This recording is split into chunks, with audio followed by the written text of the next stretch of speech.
guys, what's going on? This is your girl, Model E of the E and Friends podcast. Thank you for tuning into another bi weekly episode with your girl.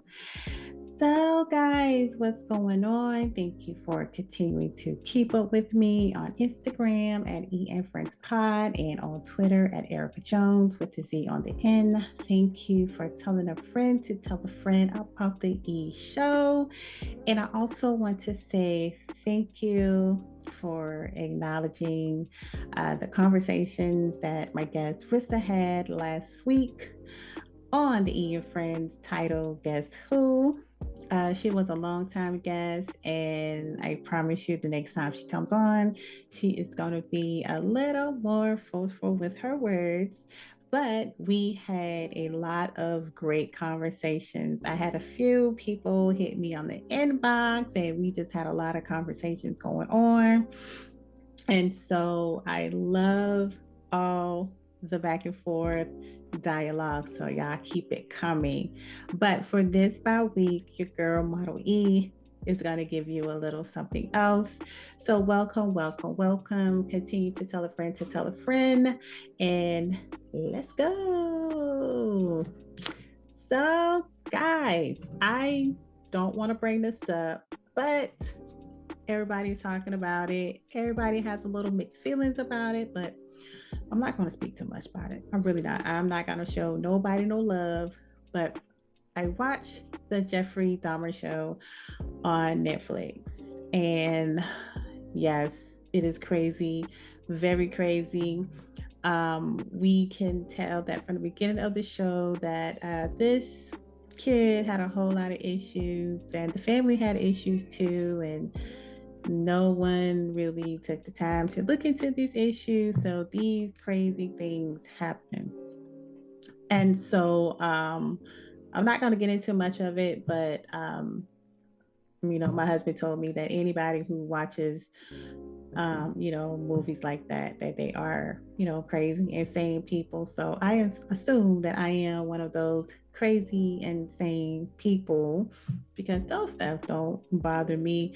I think that it's good to understand exactly what happened, once a person, has got in prison and everything. And it kind of gives us maybe a little more closure sometimes. The family out there, I understand that they didn't want this, but I mean, it's a lot of movies that are being remade every day. It's a lot of stories being told. So, but yeah, I just wanted to bring it up that I watched it and it was very crazy. It definitely had me interested. And so, anyway, new subject. I am going solo dolo tonight, but next week, next about week, I will try and give you guys another guest. And so let's talk a little bit about college life experience. Um, for me, in high school, when I graduated, I'm going to be honest, I wasn't a person who say, oh, I'm going to go to college. I'm going to do this. I'm going to do that. It wasn't like that for me. My thing is to get some sort of education, right? So it's not like I was stupid or anything in school. Hell no, none of that. I'm a smart girl, still smart. But I really didn't have like that ambition to say, oh, I want to go to this college. I want to do this. I'm going to do that. I just know that I wanted to be a model. That's what I wanted to be. So, you got everybody around you, like all your friends, your classmates and stuff. They're all going to these big 4-year colleges and they just got all these type of plans. But your homegirl, nah, she wasn't doing any of that. So I don't know if it was because of, my upbringing. My husband always say that I never experienced life. I never get to do anything in my life. That, my childhood has been taken away from me. But it's just like it was just very simple for me. Like I live a very simple life and I kind of just go with the flow. So once I finished high school, I started at a community college. in South Carolina. And I went to community college, yeah, for 2 years. And then, you know what? No, I don't think it was full 2 years. It was about a year. And then after that, it was some personal issues that happened in my life. I was married. I got married not so long after high school. It wasn't a long, successful marriage, so I don't even claim it. But if you guys download the Got What You Need app on Roku, I may have a special series surprise in there for you guys that would give you all the juice on that. So, I started out at this community college for about a little over a year, like I stated. Everything was good. It's in college and everything. I've been working. I basically have been, taking care of myself, doing my one, twos. I had a little bit of, bills to pay and stuff. And, I had like car insurance and, you know, maybe paying a little bill here and there and stuff. And so after going there, and let's not even talk about like changing majors, like I've been to three different schools, so in three different areas. So I've dipped and dabbed in a little bit of things. So the first time that I went to community college, I took up marketing and business. Okay. So around that second year came, I decided that I wanted to venture out and I wanted to move out of the area that I grew up in. So I moved to this, area in South Carolina called Greenville, and I've been living there probably for about 3, 4 years. Yeah, probably about 3 or 4 years. It's actually, a nice place to live. It was very good. It was growing. Um, it had a lot of potential there. So once I got there, I went to the other community college that was there. And at that time, I'm like basically a full adult, so I've accumulated bills, I've been working, and I never really experienced the whole college life thing like how everyone else did. You know how people, they say they go to college and they just party, they drink, they have fun, they do this, they do that, and they really don't worry about life things. They don't. So I felt I never really had that. I've always worked, I've always paid my bills. I never went home and asked my parents for anything. I went out there and worked.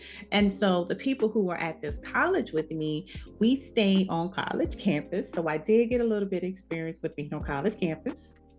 It was dope, to be around people my age and, just kind of get out there a little bit and do something different out of the norm than just going to the hole in the wall back at home. And so it was about four of us. Three of us basically work at the same place. We used to work at Target, and we were young. We were in our early 20s, and one of them had already had a kid. So she's been adulting since high school, and the other two girls that had any kids, one of them were a little older. She didn't went to college with us, but I met her by working at Target. So she was a little older and a little established. So she already had a kid, but we all, grew up and we all became good friends. So during that time, we did used to hang out. We used to go different places. We used to go out to eat and stuff. And if it was something going on in the area, we would be in the number, just enjoying life. And so probably about, like I say, about 3 years, I I actually, well, I didn't met this guy there. Actually, I had already knew him before, and so we were living together. So I decided to move out, and that's when I went and lived on a college campus because it was some things going on, and I felt that I needed some space, and I also needed some time to just do me because when him and I met, I was, I just got out of a very bad relationship. And so he kind of, took me out and showed me something different. And that's how that began.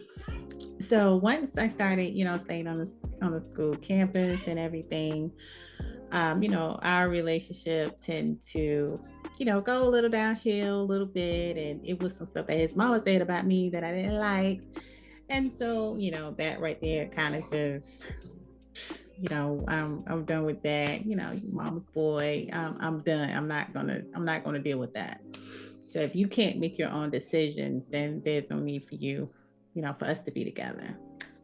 So with all that said and done, oh, some of us that happened to, but I ain't gonna tell y'all that because y'all too damn nosy. I'm not gonna spill the beans. I'm not gonna tell all the information. But the girls and I or whatever, we continue to have that fun. But I just never really got that experience to. I didn't say I want to do a lot of drugs and have a bunch of sex with random people. No, not that. But I felt like I really didn't had a chance to do all that. And even though like right now I am okay with that. I am 40 years old now. I am married and I have 2 kids. I still haven't felt like I need to go out there and like sell my royal oats because I've done some things when I was young. So it's not like I've never done anything. I've done things, but I just haven't done it in the college setting where I should have done it. So my husband always tell me, don't wait till you get 40 plus years old to want to go outside and want to have fun and stuff. So I know I don't think that's in me like that. I am very reserved. So what you see is what you get out of me. That's how it is. So being there and just being an adult, like it's hard, and all 4 of us, the girls, I guess we became close with each other because we basically all like had to grow up. We didn't have the experience of just not having any responsibilities. We always had responsibilities. And so till today, 40 years old, responsibilities. And you kind of get tired of responsibilities and you just want to just do some fucked up shit sometimes and just live life by the horn, which is what we should be doing because, guys, short sidebar, life is precious. Life can be taken away from us just like that. So we have to enjoy it. I know we want to pay our bills, we want to save our money, we don't do this, we want to do that. But you got to do something for yourself. Got to do something for yourself because if not, you're going to miss out. My thing is, if you are no longer here anymore, you're not going to be able to spend that money. Somebody else is going to spend it. So just have fun. I'm not saying be stupid. Just have a little bit of fun. That's all I'm saying. But I don't regret anything. I don't because I feel everything I had done has been, a very positive life experience for me. So I think it made me who I am today. And so, getting back to the story, college life, I've had a car. My father bought me my first car in 11th grade, and it was an 85 Honda Accord. It was brown And yeah, you may say an 85 Honda Accord. Yeah, that car was dope. You hear me? It was my first car. I remember the first day he bought it to me. Like he bought it cash and he was like, here's your car, baby. I was so excited. You know, me, I'm pulling up on high school with my 85 Honda Accord. You know, I got my cousin over here, I got my girlfriend in the bag. And we didn't really like you wasn't able to drive to school until you was like your senior year. So, you know, we like parked across the street from the school or whatever. But it was just dope, you know, because we used to walk to school all the time. We never used to catch no bus. We used to walk to school. So just to have a car, that was dope. I've never done anything crazy with my car. You know, I've never been the one to hang out with a bunch of people and get into a bunch of stuff. I've never done any of that. That just wasn't my steed. So if anybody come to you and say Erica used to do this, Erica used to, they're a goddamn liar because I don't do no shit like that. I'm just like how I am today. I keep to myself. I'm a very private person and I just don't get in no shit like that. That's how I do it. I keep to myself. So, getting back to the whole college life thing, I would tell y'all this incident. So, I had a roommate. I had two roommates.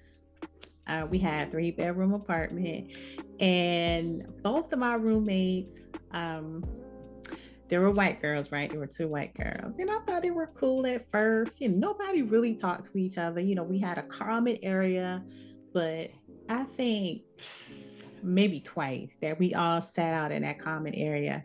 And when we did sit in that common area, we were all, you know, with our boyfriends or whatever, just a bunch of friends hanging out.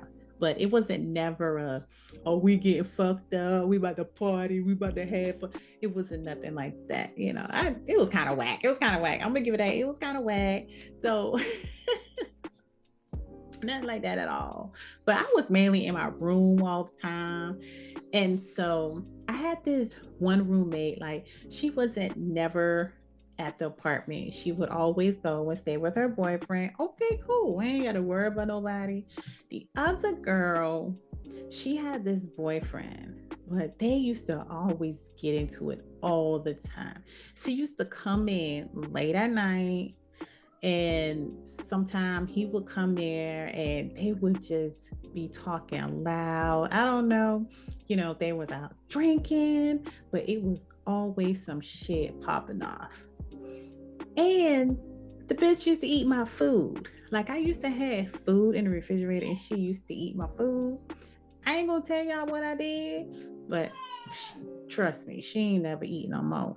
But yeah, she ain't never ate no more of my food. I can't, don't eat my damn food. You didn't put in on it, don't eat my food.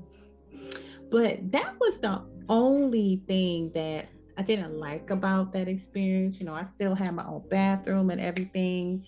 I'm not good with, you know, sharing my little personal space with anybody.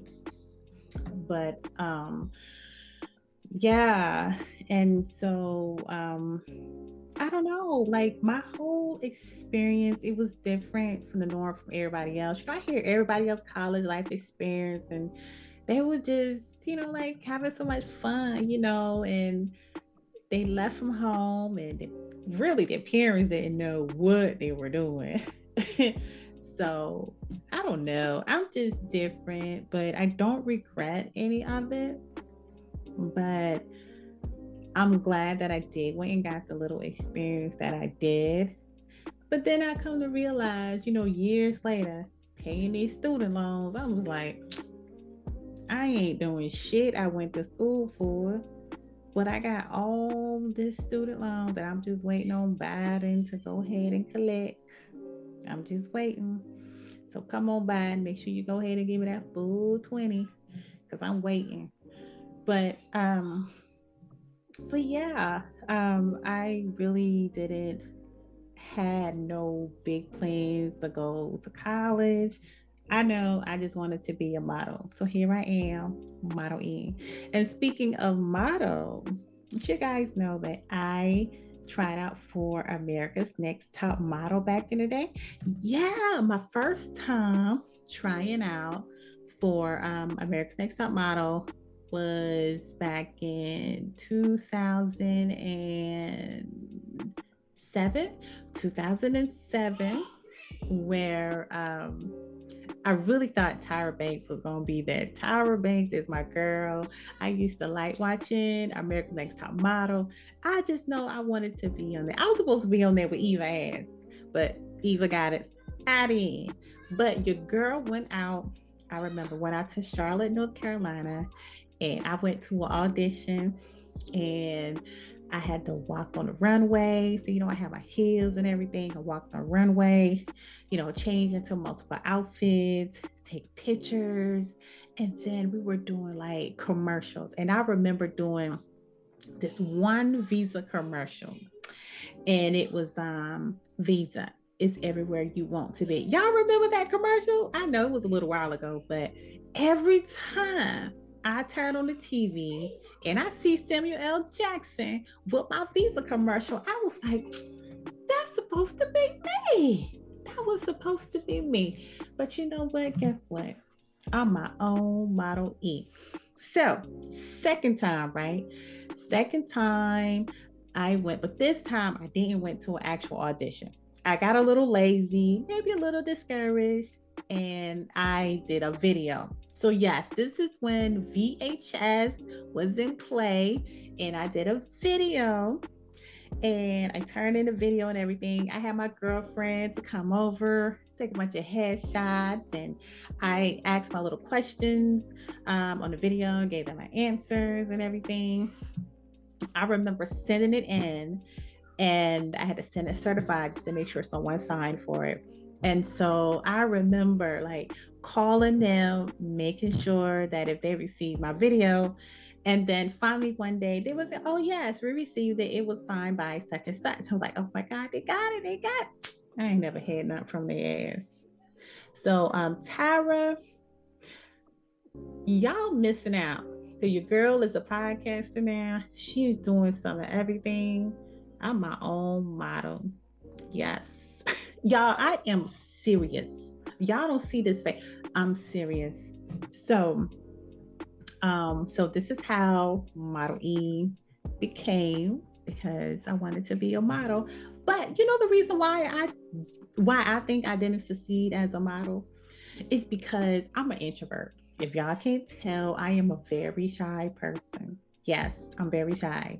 And so I realized for me, I need like a push. I need someone to say, you can do it. You need to go out there and do it. It's like I don't have that fully committed drive. So I think that what holds me back a lot with being successful.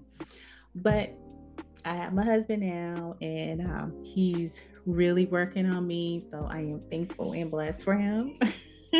Because if it wasn't for him, guess what? It wouldn't be no We Ain't Friends podcast.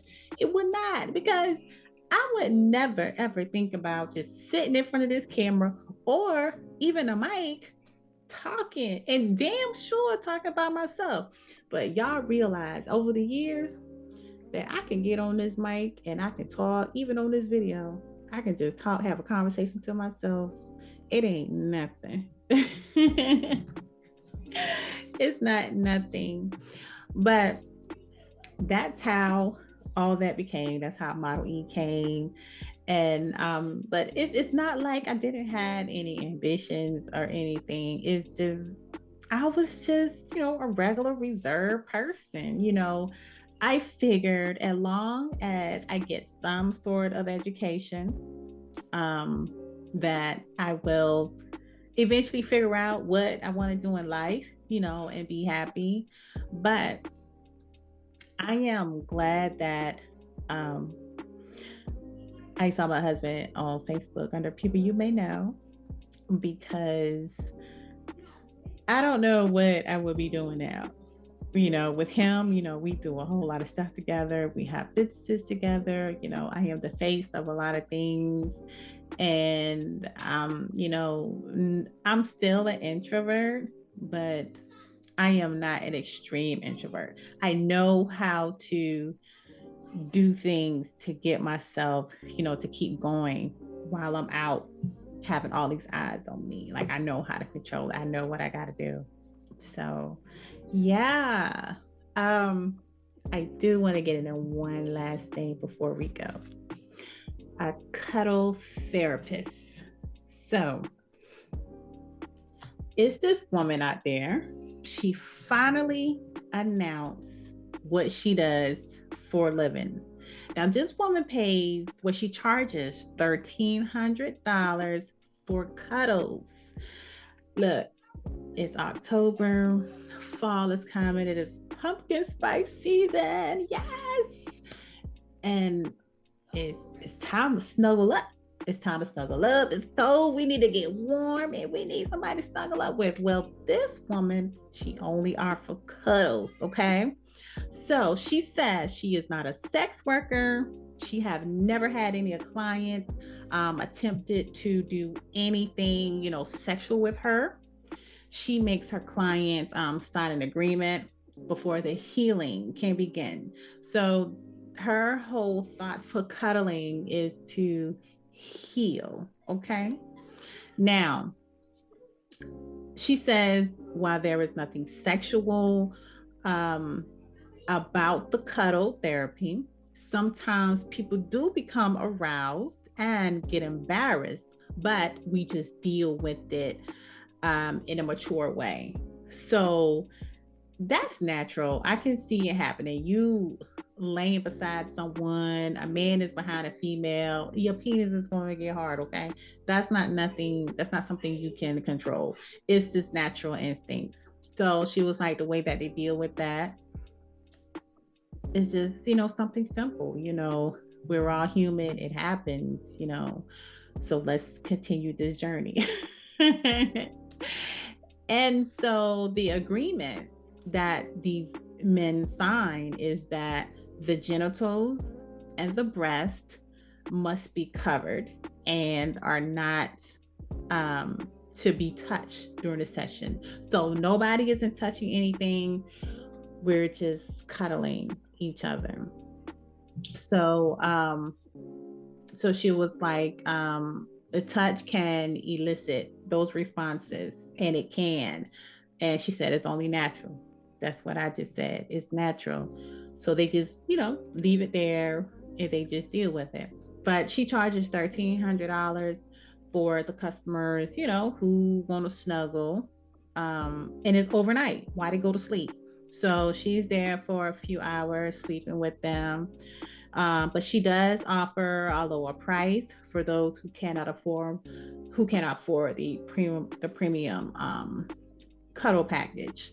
So I guess, if you don't want her to stay up overnight, you just want to be held, you just want to be held, you just got so much going on, but you don't have anybody to talk to, you can just come on and huddle her, maybe have the price for maybe 2 or 3 hours or so. I don't know. But I feel like I'm in the wrong business. Okay. But I don't know if my husband would allow me to give cuddles. But what I can do is I can hire other folks to give the cuddles. I just provide the building and what comes with it. That's not a bad idea. I'm gonna have to go put that next on the list. But I mean, if nothing sexual is being involved, I don't see no harm in it. I mean, you got to be safe. You got to protect yourself.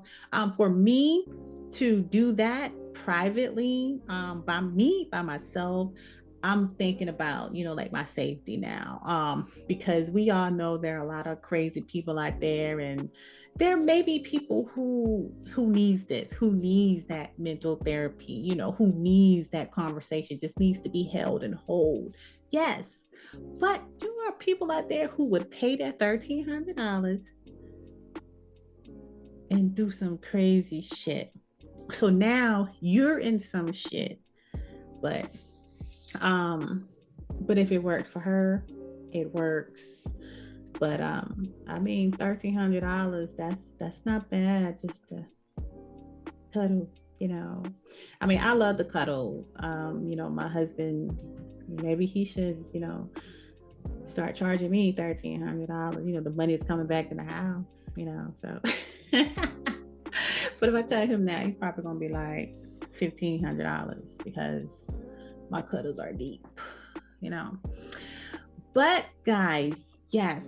So this is your girl, Model E, and I hope you enjoy my college life experience and go out there and get you some cuddles for $1,300. Make sure you continue to follow me on Instagram at E and Friends Pod and on Twitter at Erica Jones with the Z on the end. And I will see you guys next week. Peace out.